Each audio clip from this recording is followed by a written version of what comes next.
जय हिंद दोस्तों। 100 शब्द प्रति मिनट डिक्टेशन स्टार्ट।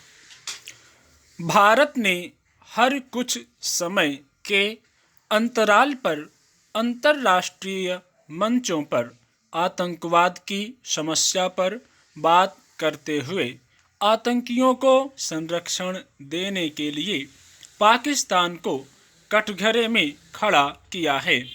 लेकिन पाकिस्तान ने इस तरह के आरोपों पर कभी गंभीरता से बात नहीं की और न इस व्यापक समस्या के हल में सहयोग के लिए कोई सकारात्मक प्रतिक्रिया दी।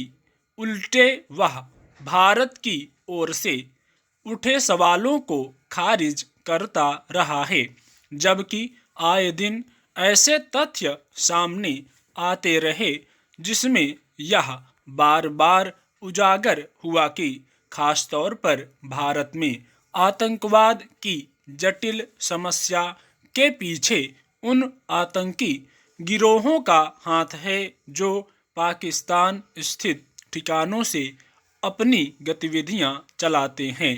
खासतौर पर लश्कर ए तैयबा और जैश ए मोहम्मद जैसे संगठनों ने अलग अलग चेहरों में भारत में आतंक फैलाने की लगातार कोशिश की है।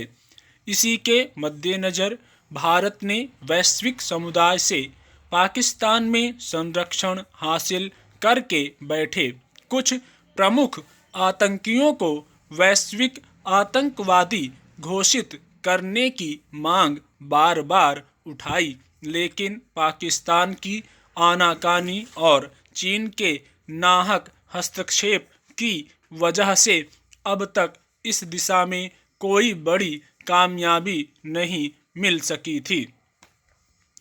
हालांकि संयुक्त राष्ट्र से लेकर दुनिया के ज़्यादातर देश भारत के पक्ष और उसकी समस्या को समझते रहे, फिर भी प्रक्रियागत जटिलताओं का लाभ पाकिस्तान को मिलता रहा। मगर सोमवार को संयुक्त राष्ट्र सुरक्षा परिषद ने पाकिस्तान स्थित आतंकी और हाफिज सईद के करीबी रिश्तेदार अब्दुल रहमान मक्की को अपनी ISIL और अल-कायदा प्रतिबंध समिति के तहत वैश्विक आतंकवादी घोषित कर दिया। एक अंतर्राष्ट्रीय नियामक संस्था होने के नाते भले अब जाकर संयुक्त राष्ट्र की ओर से यह कदम उठाया गया है, लेकिन सच यह है कि भारत अरसे से ऐसे कई आतंकियों पर पाबंदी लगाने के लिए आवाज़ उठाता आया है।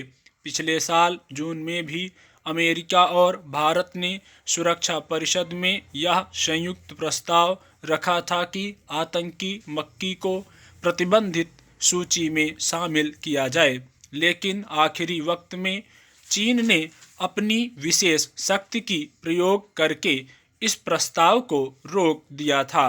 तब भी चीन की खासी आलोचना हुई थी।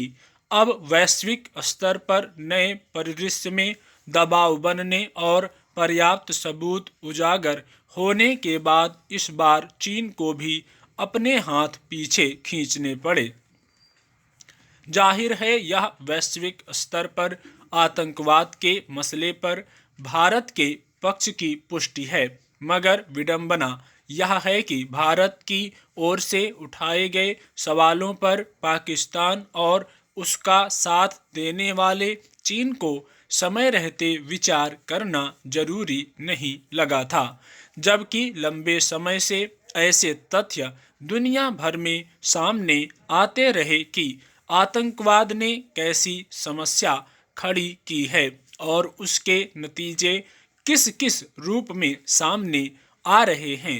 विचित्र यह है कि हकीकत को झुठलाने में पाकिस्तान को कभी कोई हिचक नहीं हुई।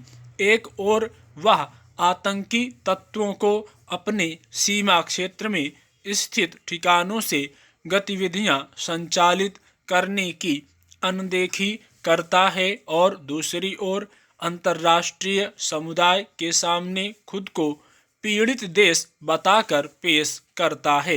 आतंक को संरक्षण के समांतर पाकिस्तान सरकार एक अजीब तरह के ऊहापोह से गुजरती रहती है। स्टॉप।